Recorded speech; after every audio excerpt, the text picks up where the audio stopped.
Marathi steno dictation 120 शब्द प्रति minute 5 second.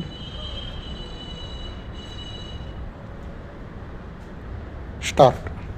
वेळ लागलेल्या माणसाचा स्वतःच्या भावनांवर आणि विचारांवर ताबा नसतो, तसेच एरवी शहाणा असलेल्या माणसाचेही मन व बुद्धी पारतंत्र्य असू शकते.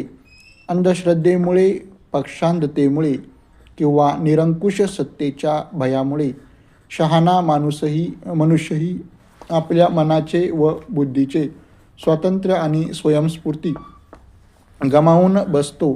अशा रीतीने वेड्याला किंवा शहाणा असून परतंत्र झालेल्या किंवा स्वतःचे स्वातंत्र्य दुसऱ्याकडे गहाणवट ठेवलेल्या माणसाला स्वतंत्र विचार करता येत नाही, नैतिक निर्णय घेऊन तसे आचरण करता येत नाही व कलेची निर्मितीही करता येत नाही. ज्ञान, नीती व कला हे मनाचे व्यापार आहेत. एवढेच नाही तर ते स्वयंस्फूर्तीनेच घडणारे स्वतंत्र मनाचे व्यापार आहेत. परिच्छेद. ज्ञान, नीती व कला यांसाठी मनाचे स्वातंत्र्य आवश्यक आहे. ही गोष्ट अगदी प्राचीन काळापासून निदान तत्वतः तरी ओळखण्यात आली आहे. परंतु स्वातंत्र्याची अशी गरज ज्ञानसाधनेपुरती, नीतीपुरती व कलोपासनेपुरतीच मर्यादित आहे, असे आतापर्यंत मानले जात होते. साध्या श्रमिकाचे श्रमदेखील त्याने स्वतंत्र मनाने व स्वयंस्फूर्तीने केलेले असले तर त्या श्रमामुळे त्याला ग्लानी न येता उलट त्याला श्रमाचा आनंद लाभतो व ते श्रम उत्तम रीतीने सफलही होऊ शकतात. पण ही गोष्ट आतापर्यंत ओळखण्यात आली नव्हती.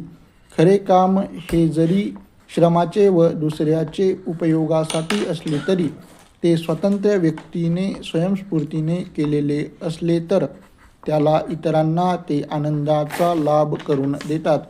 हे तत्व आज हळूहळू पटू लागलेले आहे. परिच्छेद.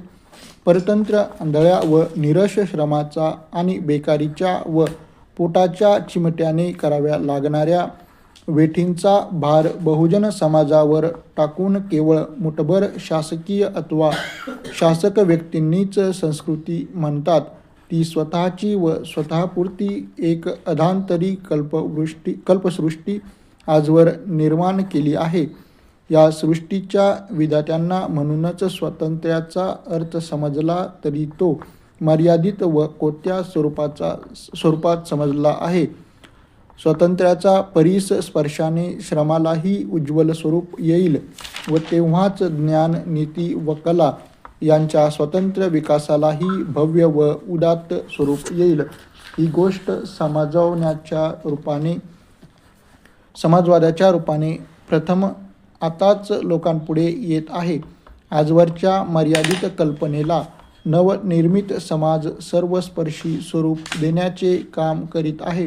कोत्या बुद्धीच्या लोकांना वा ज्यांना सतत दुसऱ्याच्या दडपणाखाली राहणे रास्त वाटते, अशांना कलेच्या, नीतीच्या स्वातंत्र्याची चाड नसते, हे चित्र आता स्पष्ट झाले आहे. कलेच्या संदर्भात कलावंतांना स्वातंत्र्याची गरज आहे. इतकेच नव्हे तर लहान थोर, सामान्य असामान्य, बुद्धिवादी व भावनाप्रवण असे भेद माणसात आहेत. तरी सर्वच व्यक्तींना स्वातंत्र्याचा उपभोग घेता आला पाहिजे व व्यक्तिविकास हाच सर्व सामाजिक, राजकीय व कलात्मक धडपडींना अंतिम हेतू असला पाहिजे.